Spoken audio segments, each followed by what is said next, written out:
very slow. It would have taken a tremendous amount of time. There's no way to see how it could even have, been possible for those lower floors to collapse. Remember, these buildings were designed to support everything above them. Remember, the longer a fire burns, the less there is of mass, which is being converted into smoke and energy for them to support. So the fact is, it's simply absurd to suppose these buildings are going to take the path of greatest resistance, collapsing right down on top of themselves in a stunningly fast period of time. Look at this. Does that convey to you the sense of a building that's undergoing a pancake collapse?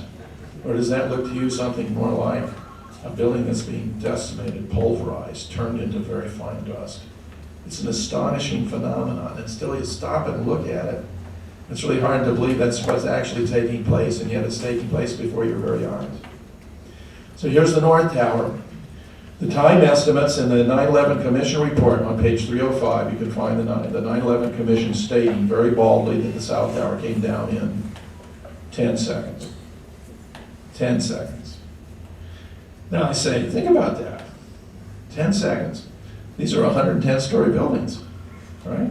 If it had taken 1 second per floor, that'd be 110 seconds. That's 100 seconds longer than, according to the 9/11 Commission report, it took.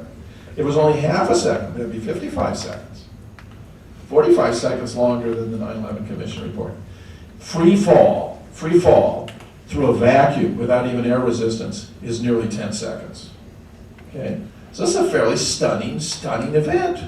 These buildings, which, by the way, weigh on the order of 500,000 tons, are being pulverized, turned to dust before our very eyes in around 10 seconds. Here's the North Tower. Watch the sequence.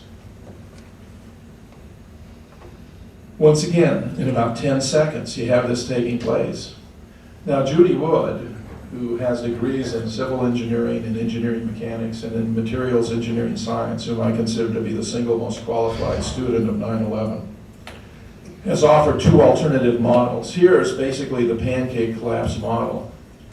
It's rather analogous to the old 45 record players, some of us can remember, which had a rather substantial spindle in the center. I mean, as those records fell, you didn't expect the spindle to collapse with it, did you?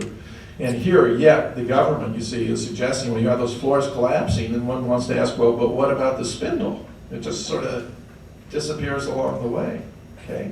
In fact, the 9/11 Commission report gets around this by even denying the existence of those 47 core columns. It says the center of the building was just empty. That's a fairly preposterous sleight of hand. Here's the alternative Judy proposes. The buildings are actually being decimated from the top down. She's offered the following metaphor. You have two gigantic trees and they're turning to sawdust from the top down. And I just ask you to compare what you see. Which of these models appears to fit the phenomenon? Here, for example, is the North Tower. Hit first, falling second, coming down in about 10 seconds. Look at that. What's left when all is said and done?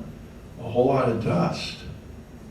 A whole lot of very fine dust. Now you understand, what's going on is the pulverization of the concrete flooring material, which is like about 5 inches thick on every floor, the desk, the chairs, the computers, the human beings and other living things. 1,100 bodies were never even recovered, not a trace. Some first responders said they were stupefied because there was nothing there. They brought all these ambulances over and there were no bodies to load into the ambulances. He said the largest piece he found was from a telephone keypad, and it was only a little triangular chunk, a couple inches. He was just astonished. Now here, talking about that free fall speed, here's a chart that Judy put together showing that for a billiard ball dropped from the top of one of the towers to the pavement would take a little over, between 9 and 10 seconds. But if it were pancaking every floor, see, what's going on with Galileo's law of free fall, right? This is back in the early 17th century. Galileo discovered a formula for calculating how far an object would fall under the influence of gravity alone. And it was distance equals 1/2 g, which is gravitational constant, times time squared. Now that means the longer it's falling, the faster it's falling, and the further it's falling. Since it's time squared, if you have 1 unit, that's only 1 unit squared. But 2 units, 4 units squared. 3 units, 9 units squared. 4, 16 units squared. So you're going faster and faster, and there's nothing to bring about resistance. Now, if you're falling through air, And since those buildings were not situated in gigantic bell jars, obviously there was a lot of air. Not only that, but of course all the buildings, all the structure beneath them, if they were collapsing onto each floor, only taking one unit at a time each time, but they're beginning again, as it were, after a collapse on each floor, then it turns out the actual time is not going to produce that Times Square phenomenon, but it's going to be 96.7 seconds. Well, they actually came down 10, so that's 86.7 seconds too fast. And here again, you see the massive pulverization. Now, Paul Craig Roberts, who's one of our leading public intellectuals, who was an Assistant Secretary of the Treasury in the Reagan administration, has made the elegant point that the principal problem with the government's account is it suffers from a massive energy deficit. A massive energy deficit. It can't begin to explain this pulverization. Take a look at this. Here we seem to have captured actually part of the North Tower as it is being pulverized. Now, some critics have wanted to say, well, actually it's just falling and dust is falling off it. But look, we're observing those two massive buildings being turned to dust before our very eyes. Why is it unreasonable to suppose there'd be some footage that's actually showing parts of those buildings being pulverized? I mean, the pulverization is not just the concrete. It's not just the desks and the furniture and the computers. It's not just the human beings and other living things. It's also the steel.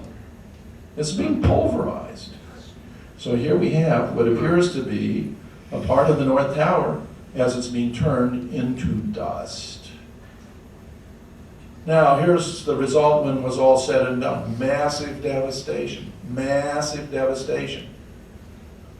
Virtually every building in the World Trade Center complex suffered severe damage or outright destruction. It was very comprehensive, and some of the effects were quite striking. This is building 6. Notice this enormous cavity in building 6. Back here you see in the upper right. See that huge cavity right in the center of it? Now there's actually nothing inside of that. That's an 8-story building, there's nothing inside of it. It's reminiscent to me when back in 1983 I lost my right kidney. The surgeon went in there and actually took out the kidney, and of course there was nothing to replace it. There was a space there. It's like this building 6 had a kidney operation. You just took it right out there, so it was surgically removed. There's this massive part of the building, and it's no longer there. And if you start looking around, you're going to see a lot of oddities of these seemingly circular holes. That's building 5 right below it. How many can you count? How many of these odd incisions, as it were, can you count in building 5? Here's another view of building 6. It shows that massive, removal. I mean, it's just gone. I mean, this is a terribly puzzling phenomenon. Here's building 6 again. Now, you see this fine white dust, and I'm going to return to this point.